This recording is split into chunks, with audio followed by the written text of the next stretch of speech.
नींद से भरे लोरी लेन नामक छोटे से शहर के ऊपर आकाश में ऊंचाई पर चांद अपनी टोपी पहने बैठा था। पर वह कोई साधारण टोपी नहीं थी। वह नरम चमचमाती चांदी की टॉप हैट थी, जो तारों की धूल और सपनों से बनी थी। चांद उसे हर रात गर्व से पहनता, पृथ्वी को निहारता, हल्के से चमकता और उल्लुओं व रैकून को टोपी टिपकर सलाम करता। लेकिन एक तूफानी शाम कुछ अनोखा हुआ। एक जंगली हवा आसमान में गूंजी, घूमती और सीटियां बजाती हुई आई।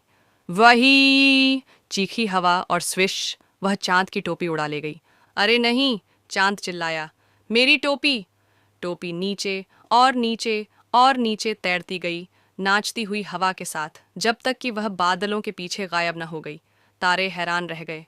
तुमने अपनी टोपी खो दी। मुझे उसे वापस लाना होगा, चांद बोला, लेकिन मैं आसमान छोड़कर जा नहीं सकता। तभी नीचे से एक नन्ही सी आवाज आई, मैं मदद करूंगी। वह थी टिल्ली, एक बहादुर छोटी चूहिया, जो जंगल के किनारे एक लाल मशरूम के घर में रहती थी। उसके बड़े कान थे, उससे भी बड़ा दिल, और उससे भी बड़ी थी उसकी साहसिक भावना। तुम चांद की टोपी कैसे ढूंढोगी? पेड़ पर बैठे उल्लू ने पूछा। मैं हवा के पीछे जाऊंगी, टिल्ली ने कहा, और अपनी बलूत की टोपी पहनकर निकल पड़ी। वह जंगल से होते हुए दौड़ी, जहां उसकी मुलाकात लोमड़ी से हुई। कहाँ जा रही हो इतनी जल्दी में, छोटी चूहिया? लोमड़ी ने प्यार से पूछा। मैं चांद की खोई हुई टोपी ढूंढ रही हूँ। लोमड़ी की आंखें फैल गईं। मैंने उसे पहाड़ी की छोटी पार उड़ते देखा था। जल्दी करो, इससे पहले कि वो समुद्र तक पहुंच जाए।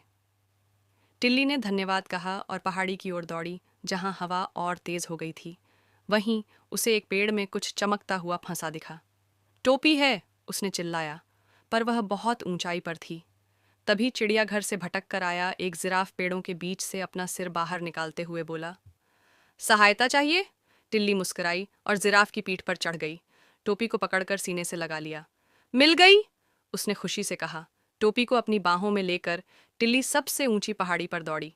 उसने सीटी बजाई और उल्लू उड़ते हुए आया और टोपी को ऊंचाई में ले गया।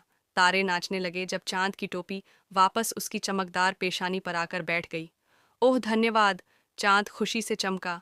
अब मैं फिर से खुद जैसा महसूस कर रहा हूँ। अब शांत हो चुकी हवा फुसफुसाई, माफ करना, और वादा किया कि वह फिर कभी टोपी नहीं छीनेगी। थकी हुई लेकिन खुश टिल्ली जम्हाई लेते हुए मुस्कुराई। तुम तो एक नायिका हो, उल्लू ने कहा, और उसे पंखों के मुलायम घोंसले में लिटा दिया। और जब चांदनी ने पूरे जंगल को नहलाया, चांद ने एक बार फिर अपनी टोपी झुकाई, इस बार सिर्फ टिल्ली के लिए।